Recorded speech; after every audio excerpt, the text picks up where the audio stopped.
right, so hello all and welcome to our Journey webinar series. Today we have two experienced presenters sharing their journeys for part 4, the journey into art therapy and advancing the field.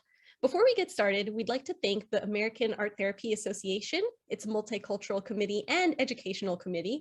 It's our presenters for this evening, as well as our co-hosts for collaborating on this series together. The presenters' lived experiences will distinctly amplify their educational, professional, and development contexts.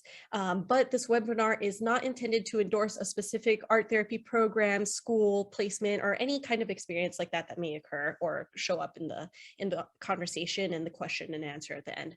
So anyway, we hope that this webinar inspires you, answers some questions you may have about our field, and allows you to appreciate just how far we've come as an art therapy profession. I'll let Deanna and Gwen take it away. Good evening, everyone.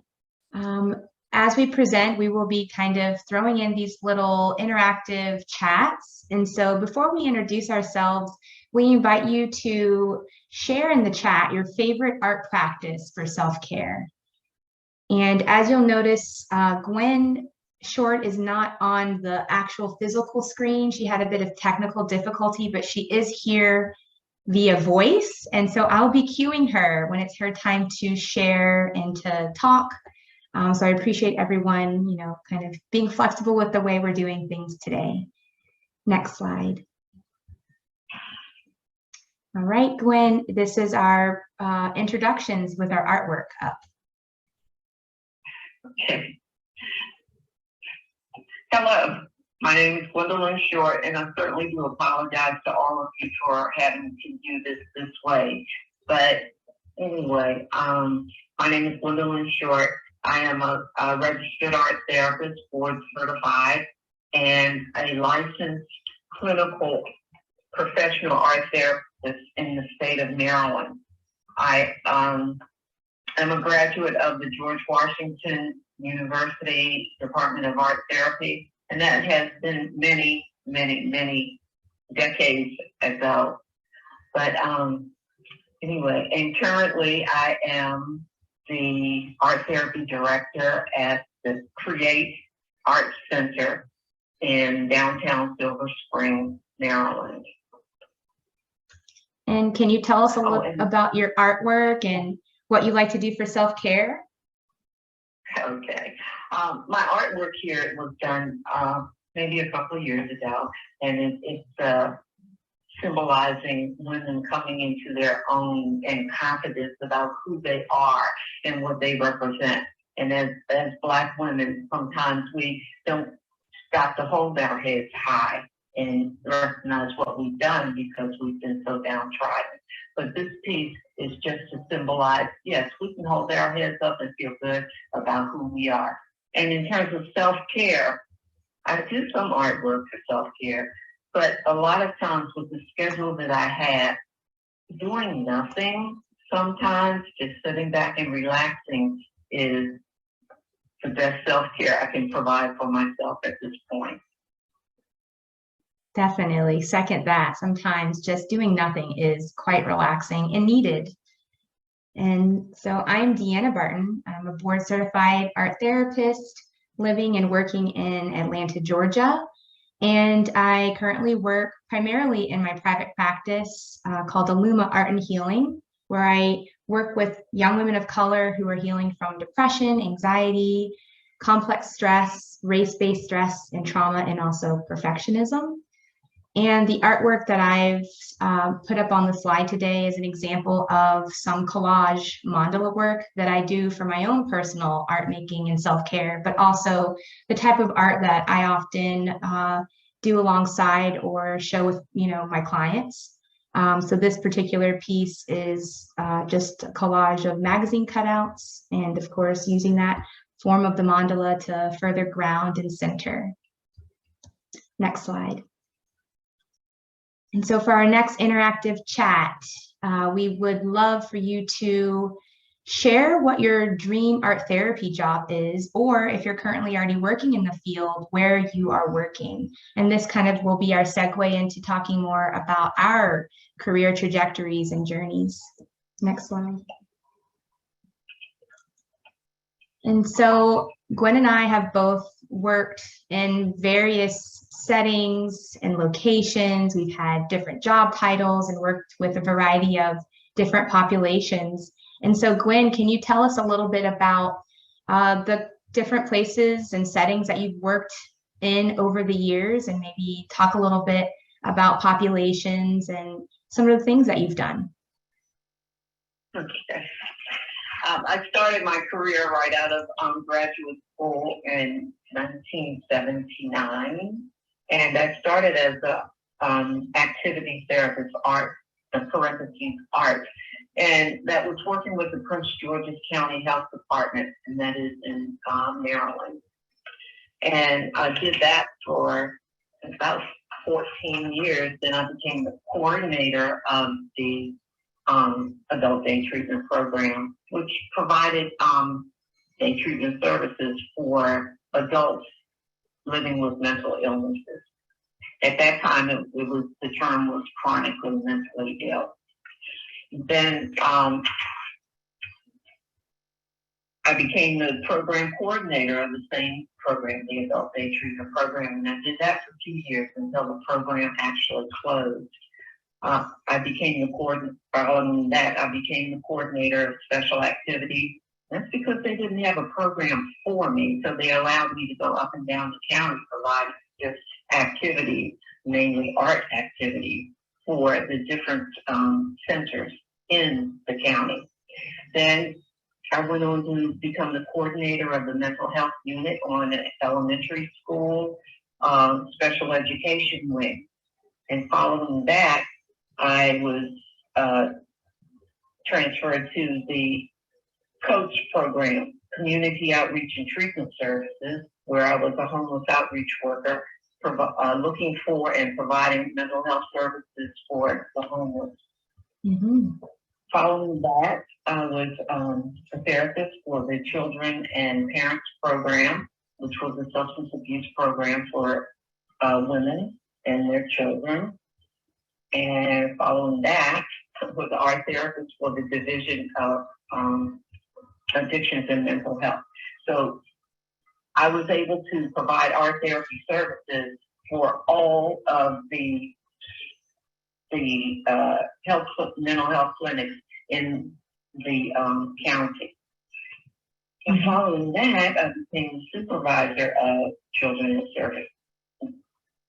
and Parent Services, social service agency. Mm-hmm. And what that means is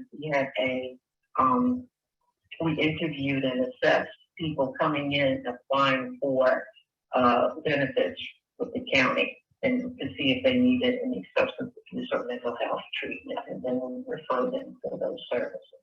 Mm-hmm. And currently, I retired from the health department, and currently I am the art therapy director at Create Arts Center in downtown Silver Spring.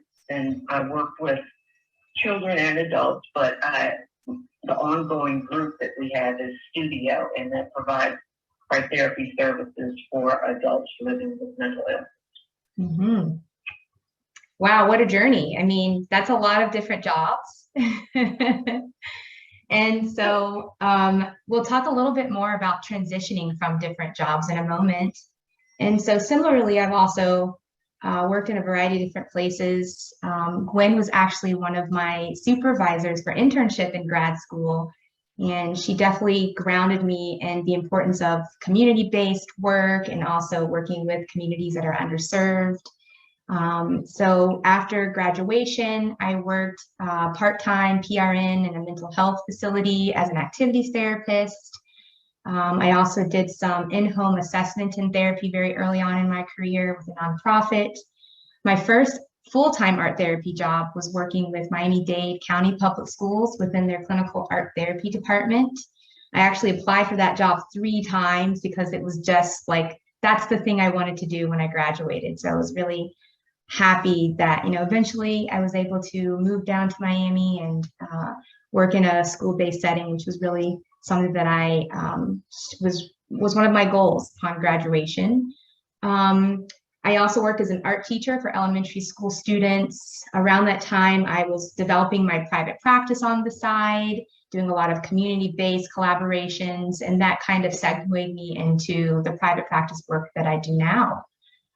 So thinking about all of these different job transitions, Gwen, what, guidance or, tips might you give for those who are kind of in between jobs or, maybe even unemployed, looking for a job? All right. My best advice for folks who are unemployed and looking for work is to think about volunteering. Say, for instance, with the American Red Cross, because they have a disaster relief program. And if you volunteer with them and go into shelters, you work with people who are traumatized from whatever the disaster is. And you're still utilizing your skills and you're helping people. And your payment is you are gaining knowledge and more expertise as you move along. Look around your community. Maybe some of the early childhood education programs might welcome an art therapist to come in and work with kids, just starting their educational journey. And you might pick out something that the teachers don't see, but that might be the early start with getting the children services they may need. But there's so many ways to utilize your craft when you're looking for that paid job. Mm-hmm. So the importance of kind of thinking outside the box and getting creative with where your services could be of need. And I know in our previous conversation, you were mentioning about taking time in between those jobs too, as you might be transitioning from one thing to the next. Yes, that's true. For me, in the health department, when I've gone from one position to the next, I always allowed myself a couple of weeks in between. One, to really allow myself to say goodbye to the old position, but to be open and excited and welcoming about the new position, and not bring any baggage or anything, but to be open.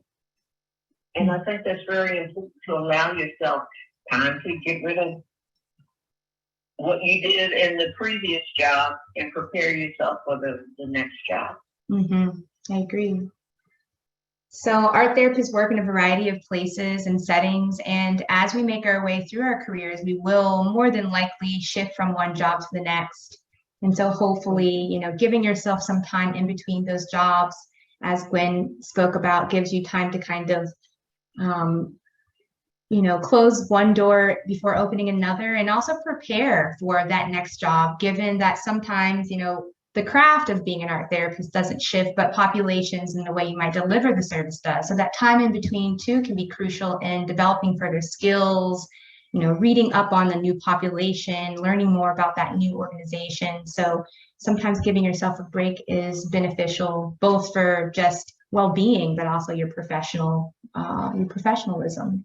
Next slide. So now Gwen and I are going to take some time to take you on a more pictorial journey through some of the things we've done over the course of our years in the field. And when I see 12 years on that slide, it's kind of like surreal to think that I've been practicing for that long. So I'll start on the left side of the screen and then kind of make my way across to the right. And so the left side is things that I had been doing earlier, and towards the right are more current or recent things. So starting with the image on the left, where you see a group of individuals, some standing, some seated, that is a picture from when I was working for Miami-Dade County Public Schools as a clinical art therapist. That was my very first art therapy job back in 2012. And this particular image is from a professional development that the department was hosting, where we were able to go, again, just kind of learn best practices, have some peer supervision, and also we would have guests come in and present. And this particular day, we were graced with the presence of Myra Levick. She came in and presented on the Lakata. So it was so awesome to learn about it from the person who created it. I know the image is a little bit small. In the background there, we see Craig Siegel. That might be a person or a name that's familiar for some of us. And also in the back row, second in from the left is Janet Bush, another seasoned art therapist, a name you might be familiar with. Below that is a picture. It's actually a mural. It's quite large, maybe 14 feet wide by about 8 or 9 feet tall, all made out of paper, layered and kind of quilted together. And this is an image from when I was working as an art teacher for Miami-Dade public schools. And so the story behind kind of transitioning from being a clinical art therapist to the art teacher was my contract was annual, and oftentimes art positions are the first to get shifted or to disappear given budget cuts and different things that might happen on the policy level. And so I was cut from the art therapist position, but given an opportunity to teach. So, it was a bit of a rough transition, but I was open to the experience, and I was able to kind of bring in some of those therapeutic skills into the classroom setting around classroom management and more social, emotional learning related to the discipline of art. So this is one of the murals that I worked on with a co-art teacher at the time, with all the students in this elementary school. Just about every student from 1st to 5th grade had their hands on it in some capacity. So a lot of collaboration on that piece. And then another Miami-Dade County Public School image is the one where you see me standing next to some boxes with artwork. And this was actually a picture from the school. The art therapy department in the school district every year put on an art exhibition of client work. So all the art therapists who work in the department could bring in some of the artwork from their students or their clients, and we showcased it.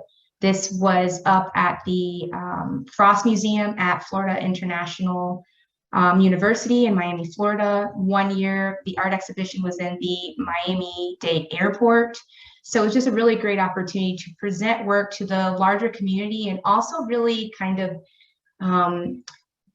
allow the students and families to feel proud about the fact that they were making this art, and being able to speak about it really boosted their confidence.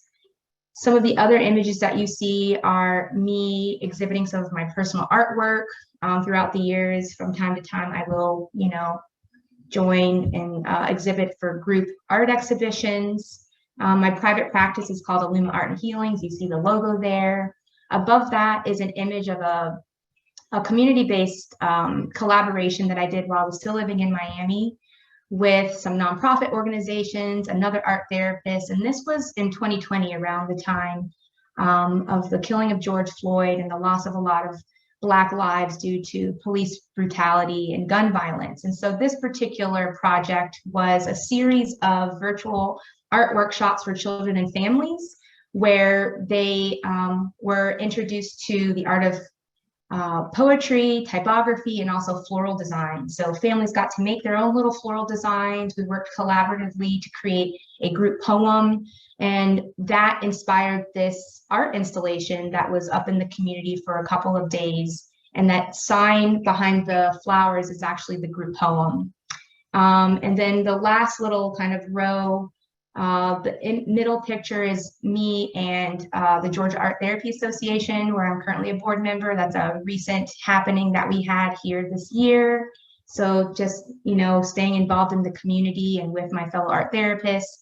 And then the other two images above and below that are other collaborations that I've done either with nonprofit organizations. The Greenhouse is the nonprofit.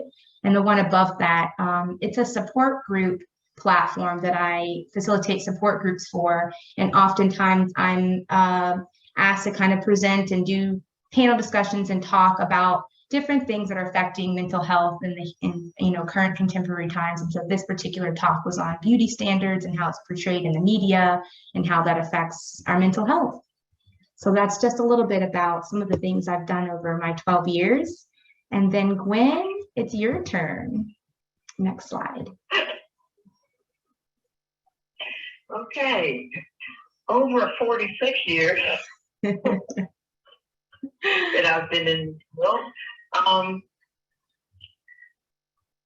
Well, I've seen a lot. I've seen quite a bit, actually. This slide is about some of the artwork that I've done, over time.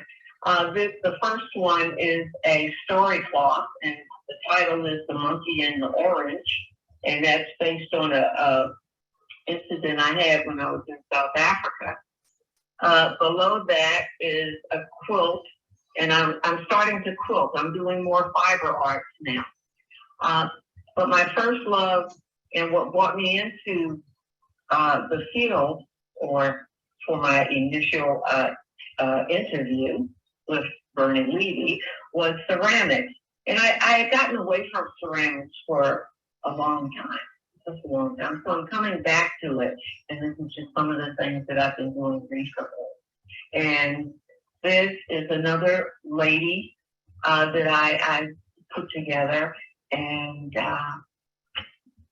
even though she's hiding behind a mask, she has a lot to offer.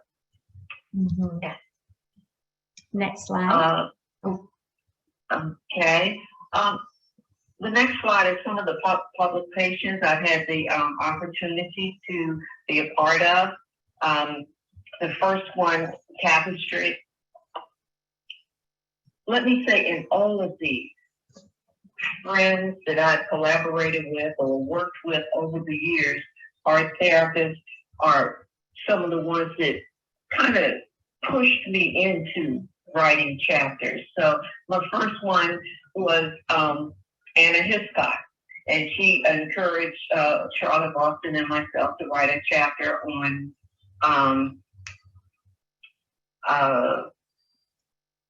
chapter number 3, and it is Afrocentric worldview of art therapy.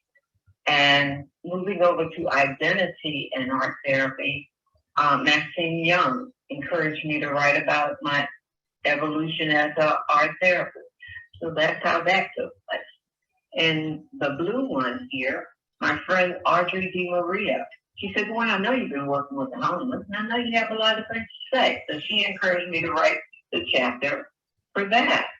And the film, that's a collaboration based on trying to present to those who didn't know, and also research the pioneers of color in the field of art therapy. And it came about because it appeared that art therapy was whitewashed. And we knew that there were people of color who had been in the field at the inception of ADA. So that's how this came about. A group of us researched them, interviewed them, and put the film together. Mm-hmm. So writing seems to have been a pretty big part of your career path. Oh, okay, if you put it that way.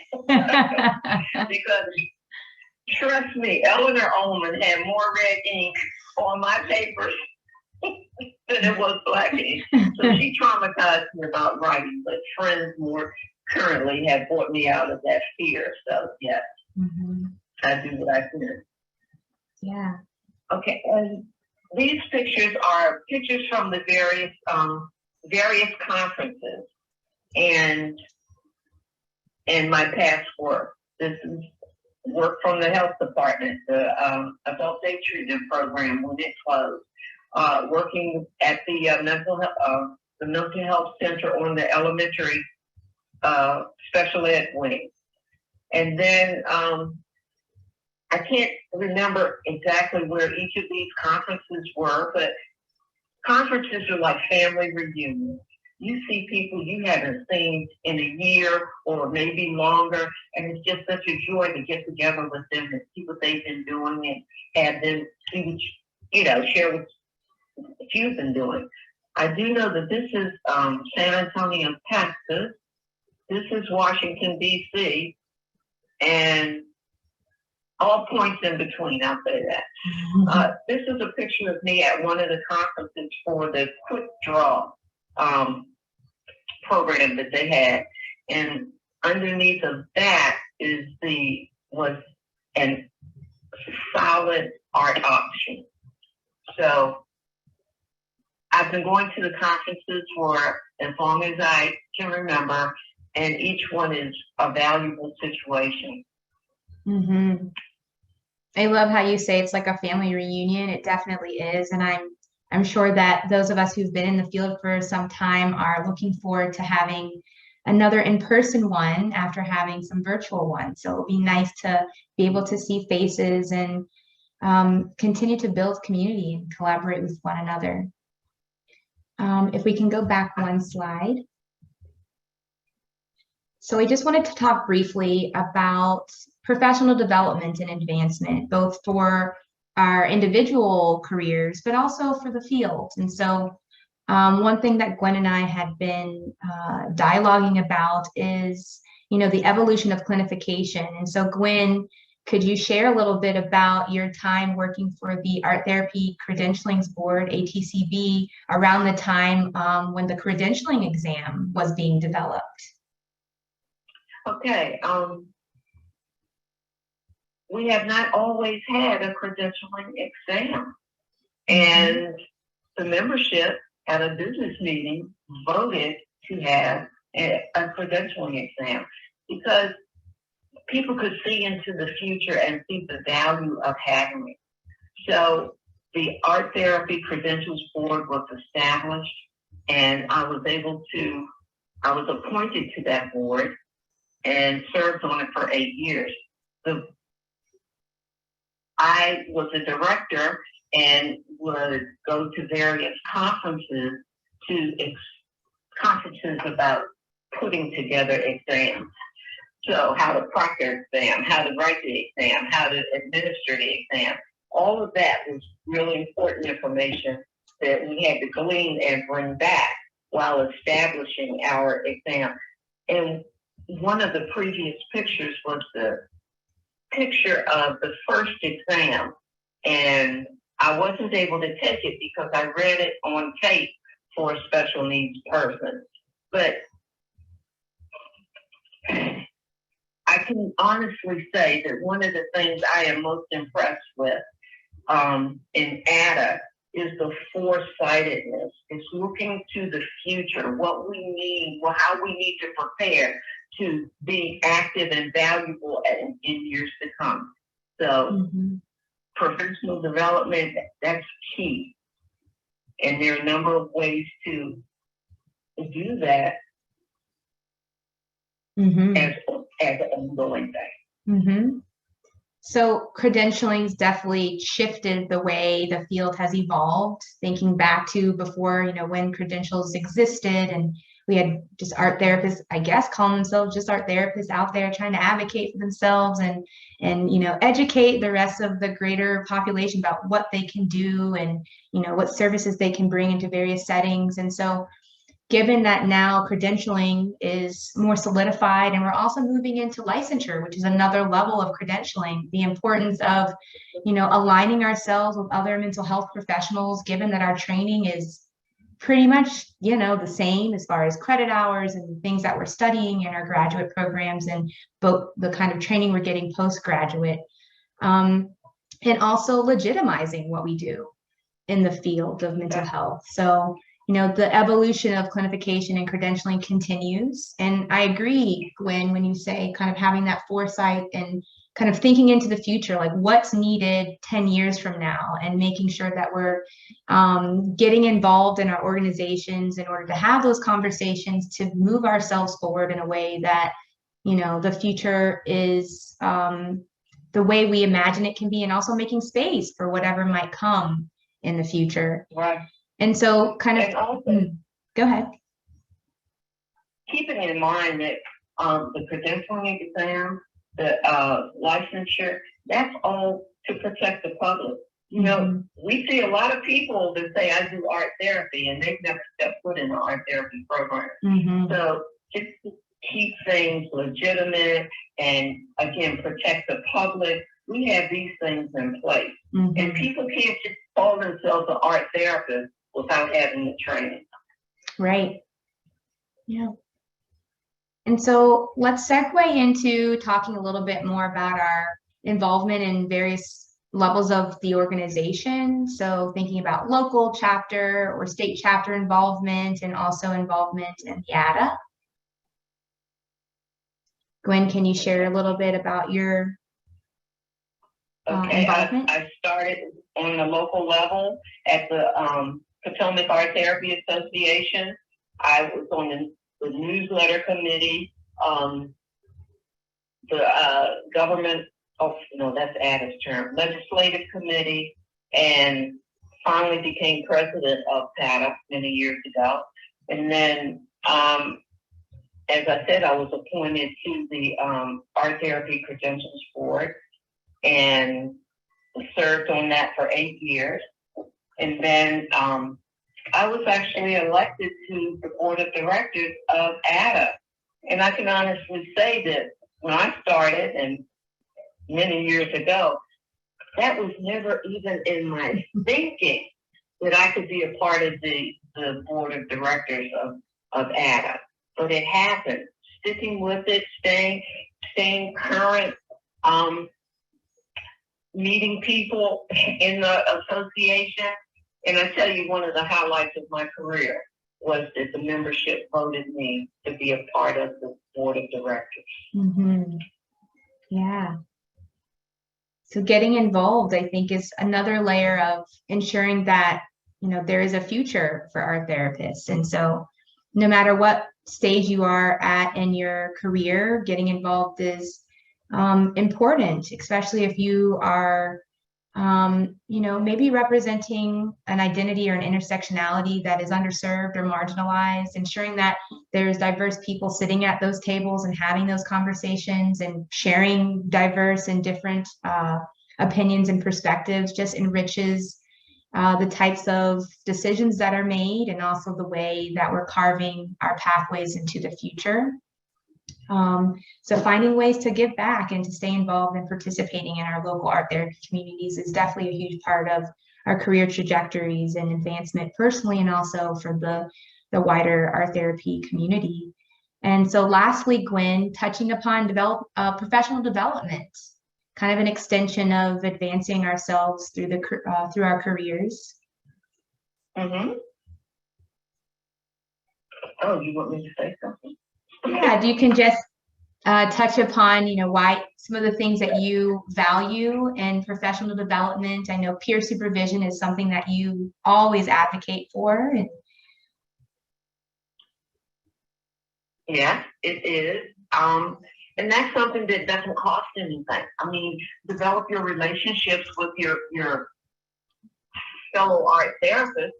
And now with the technology, which didn't serve me well tonight, technology, you can have peer supervision with people across the country and across the world if necessary. Mm-hmm. But we want to always keep moving, keep developing, keep growing.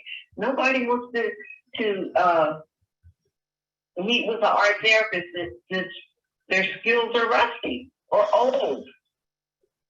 Mm-hmm. I have a lot of old skills, but I try to stay. Yeah.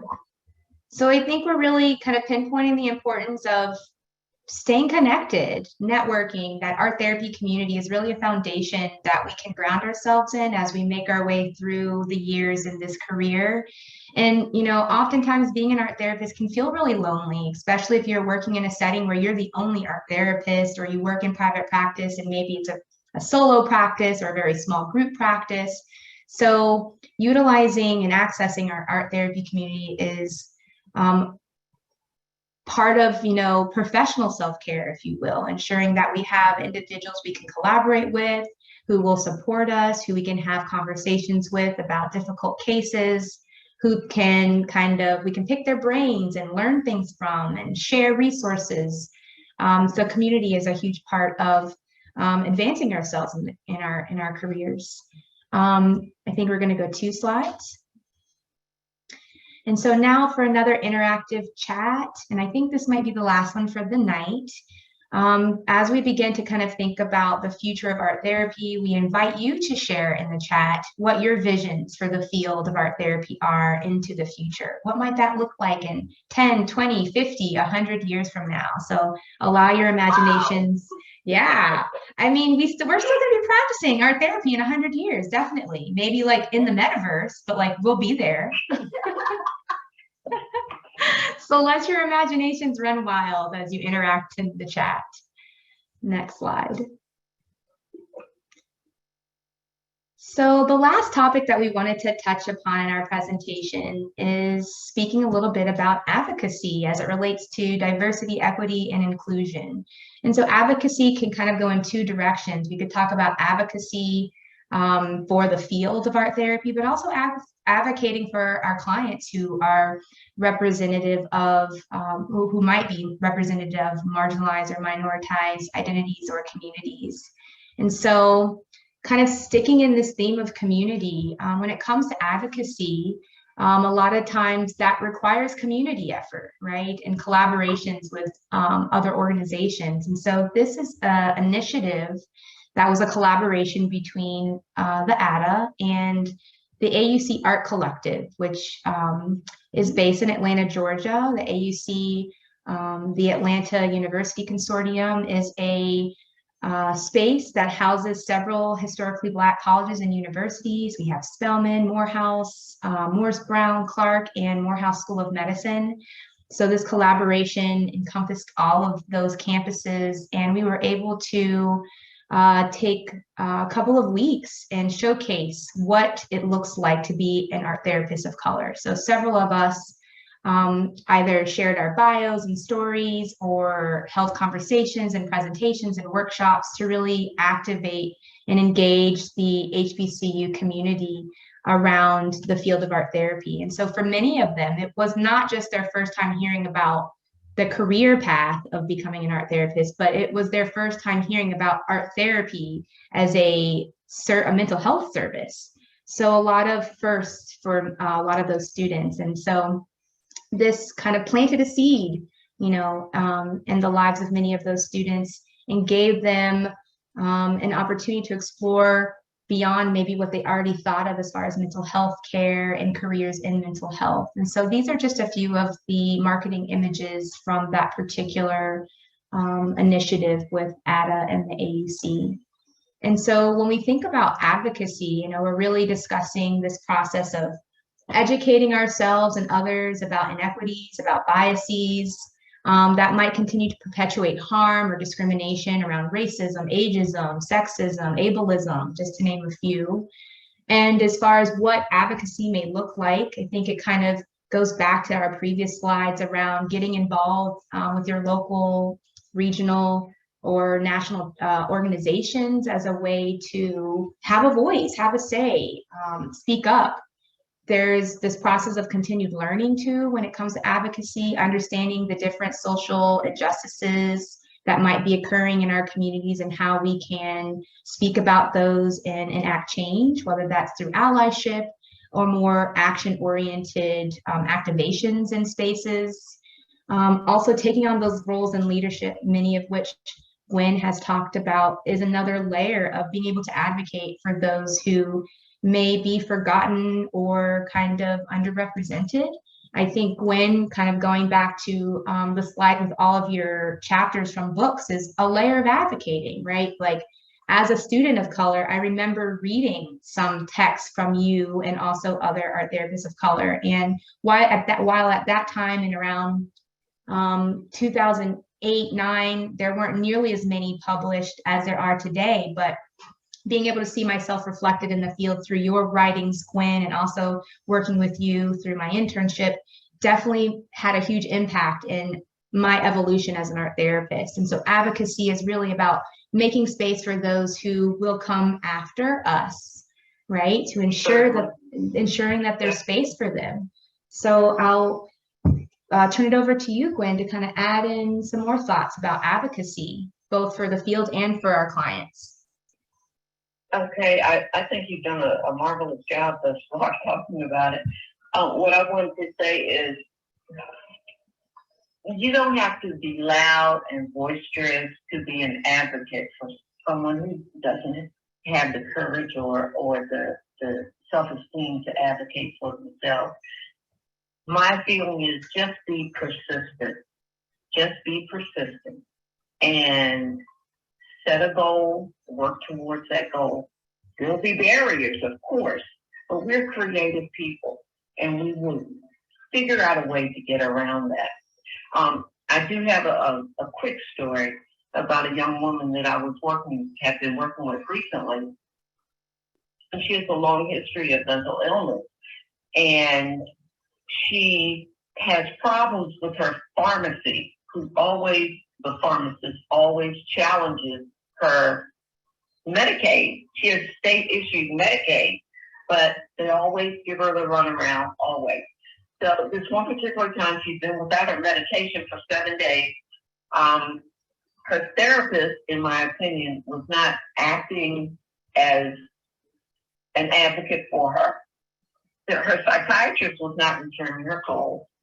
So I made a call to the core service agency. In every county, probably every state has a core service agency that monitors the mental health agencies in that particular state or county. Made a call, talked to a woman, explained what was going on with my client. And the next day, my client called me and told me that the pharmacy called her and told her to come pick up her medication. And her therapist called and asked her who was Gwen Short. My point is, know your resources, be able to utilize the resources, and remember that when we work with various individuals, various groups, we have to take that seriously. And when they see we're willing to go above and beyond to help them or meet their needs, it's going to just reinforce their even wanting to improve their condition. Mm-hmm. So again, and then I get back to the fact that you don't have to holler. I don't feel you have to holler. I am a large African-American woman. If I yell and I holler, I'm going to be labeled an angry Black woman. I don't want that. People won't receive what I have to say if they've already labeled me. So again, just be persistent and firm. Okay, Deanna. Thank you, Gwen. And so I think you're really highlighting, Gwen, that advocacy happens at various levels, the individual level, right, with our clients, and ensuring that we are extending out resources that maybe they need access to within the community. So going back to this level of, this importance of community, know your community, connect with your community, have referral sources to outside agencies or other clinicians, maybe that are practicing in another field, whether that's, psychiatrists, psychologists, even talk therapists. Sometimes people come through our doors and maybe art therapy is not the best fit for them. So having those referral sources is helpful. Advocacy can also happen at that community level and also the institutional level. So find where you want to do the work, right? Maybe you're just at that individual level of advocacy and you really want to be a voice for those who don't have a voice. That is work within itself and is as meaningful as maybe some of these higher levels of leadership and involvement in committees. So we encourage all of you to continue to be an advocate for the field and for yourself and also for your clients. And our next slide, please. And so this brings us to the end of our presentation before some Q&A time. And so just a few things that we feel are important to carry with you outside of this space tonight, some things just to consider. Remembering that all art therapy journeys are unique, and to be open and flexible and curious about where your path may lead. Sometimes doors open that you least expect. Somebody may call you up for a collaboration or ask of something of you, and maybe that wasn't necessarily a goal or in your line of sight, but be open and be flexible, because you never know where this art therapy career journey may lead you. And also follow your heart, and you'll notice that in caps, art is in there. And so following your passions, going where your heart leads you, where your soul, your spirit leads you, but also where your art leads you. For many of us, art is what brought us into the field, and so we never want to lose that connection with our art. We spoke a lot about building community and the importance of it as an art therapist, having that tight-knit art therapy community who's got your back, who can support you, collaborate with you, and be there in times of need, and also in times of celebration, like at the conference when we're all dancing at our little parties and costumes and, you know, celebrating and having a good time, because we work hard, so we got to party hard, right? Being lifelong learners, you know, there's just never-ending things for us to learn and to continue to immerse ourselves in. So Gwen, I'll let you kind of do your little spiel about competency and humility. Okay.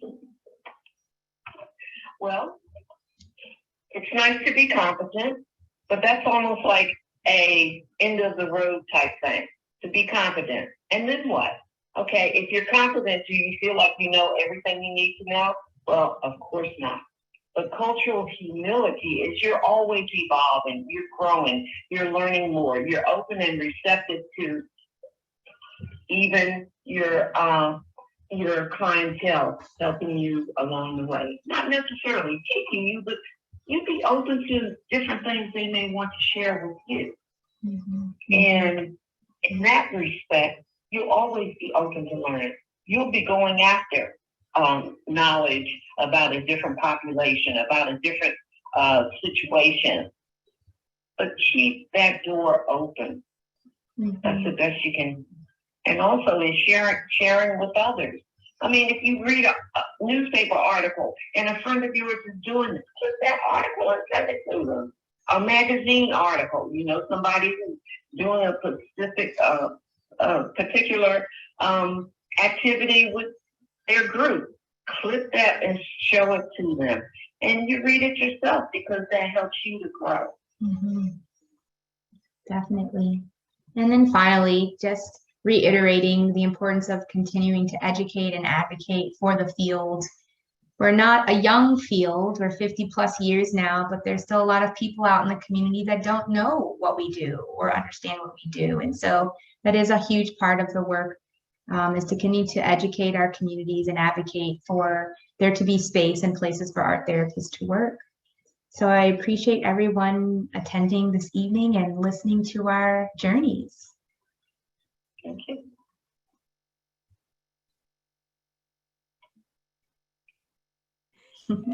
Thank you so much, everybody. Thank you to our presenters. Thank you so much to our audience. We do know that our time has come to an end, but we will have that Q&A at least so that it's recorded for anybody who does need to backtrack to that later. But yeah, it was so lovely to hear directly from Deanna and Gwen. Again, they were their first mentor mentees way back in the day. So it's so cool to see how both of them have collaborated together on this art therapy journey. So yeah, I know that I'm going to be making some reflection art to process this because there's so much inspiration there. Before we do wrap up for the Q&A time, we do want to remind you that this is the final presentation of our Journey to Art Therapy Profession series, which can be found on the ADA YouTube. Yay! And if you have any suggestions for future webinars, CEUs, art therapy topics, or discussions, as we've kind of talked about in the chat, please feel free to email us or go to our website directly to talk with us and share your comments with Deanna and Gwen and all of our other presenters from the previous presentations as well. Our national office team has grown a lot this year. We literally have, twice as many people as we did before. So we're trying to do our best to nurture more engagement, opportunities, and conversations and events for all of our members. So we appreciate your input. And now I will go ahead and stop screen sharing so we have a little bit more time to share. And we had a lot of good conversations in the chat, but we also had some good questions. So I'm going to scroll back up here. Okay. And I think this one from LBH Petil. I don't know how to say that username. I'm sorry if I mispronounced that. They asked Deanna, do you feel that you incorporated skills that you learned from being a therapist first into your teaching position? 100%. I mean, it was almost like inevitable that my therapist self came out in the classroom. So I think I mentioned earlier, like the main space where I noticed therapeutic skills being useful was in classroom management. So like tone of voice and, the presence that you have in the space, but then also an understanding of art material and the different types of emotions or sensations that they may bring to the surface for an individual. And so, for example, my principal at this time, knowing that I was an art therapist, would often place me as the art teacher for classes with children who had special needs, or maybe they had, an IEP that labeled them as, a difficult student having ADHD or some type of developmental concern. And so I was able to then create art curriculum to support teaching a child who may be neurodivergent or coming into the classroom with a unique need. So definitely a lot of my art therapy skills translated fairly well into the classroom.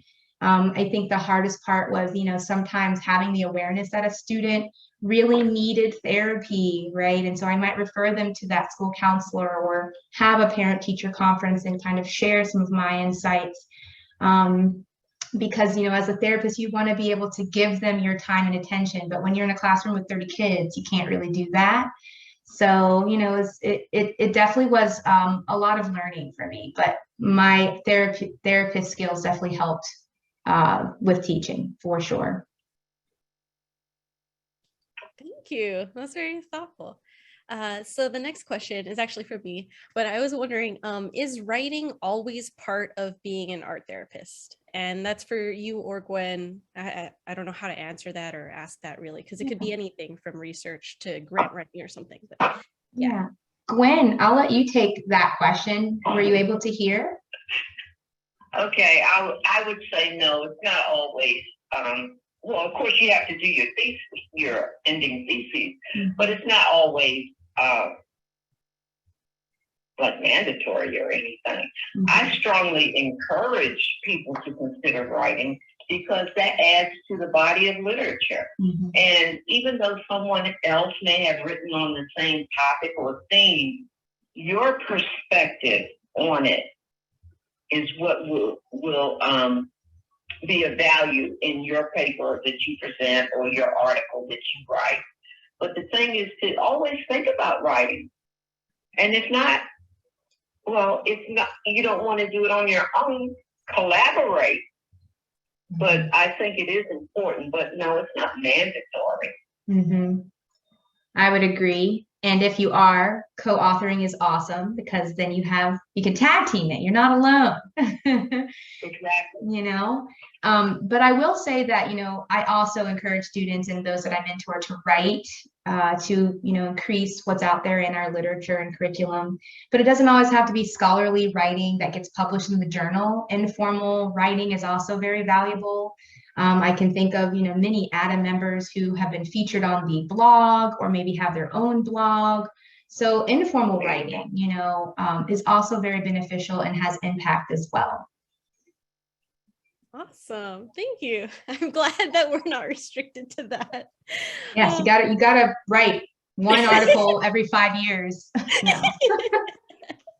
Right on. And so that kind of brings us into another question, which Soon Kim mentioned. They were working in New York City as well as Seoul, Korea, and they wanted to ask Gwen, just how is the art therapy profession growing globally? And do you have any experiences or opinions on working with international licensure and credentialing? Gwen, did you hear the question? That one was... No to the latter, but art therapy is growing by leaps and bounds everywhere. The world is becoming a much smaller place. And even at our conferences, you'll see people come from around the world to attend the conferences. Ash, give me the first part of that question again. Hello? Yes. I am looking for it again. Just how is the art therapy profession growing globally? Okay. It is. I have had several interns within the last 5 years that have come up from various countries. I've had Indonesia, I've had China, I've had Japan. Again, I've had Korea, who I have, a person I have now, but the folks that I have, they're here, they're taking classes, and they're going to take that home with them to the various parts of the world that they come from. Yeah, definitely the field is becoming more global. I know that some countries have a bit more of established art therapy communities or even programming. So like Canada and Australia, the UK, for example. I'm a teacher. I teach an art therapy graduate program, and I've had students from Egypt, from Turkey, who are in my class. And then, like Gwen was saying, they want to take this practice, this information, the skill set back to their homes and be able to deliver services to people where they live. Do you ever think that there's like a cross-cultural barriers or things that to keep into consideration when working with people who are art therapists in other countries? I definitely do. And I think it comes up when they kind of dive into curriculum, and maybe there again is this overarching, Eurocentric, westernized view of psychology and mental health that may not always match their worldview or their cultural perspectives. And so again, going back to kind of that writing thing, like the more of us who are writing and putting out information into the literature ensures that we are kind of being aware, sensitive, and increasing the perspectives that we have and the curriculums that we are, teaching our students to ensure that it is global. It's not just for people in the United States or Western, the Western part of the world. Yeah, that's true. Thank you. Oh, I think that was it for our questions. If anybody else in chat wants to share anything, please feel free. But yeah, everybody's saying thank you. And a lot of people love your artwork. Yeah, and they love your pictures. People were commenting on your pictures. They love it. Thank you, Gwen and Deanna. You have really good flyers too for your advocacy page. Those were designed by Ada, I believe. So yes, yeah. All right, well, I believe we're at time, but thank you so much again, everybody, for joining us. If you have any other questions or comments or anything, please feel free to email us. I'm sure we would all love to hear back. And yeah, I hope you enjoy the rest of your evening.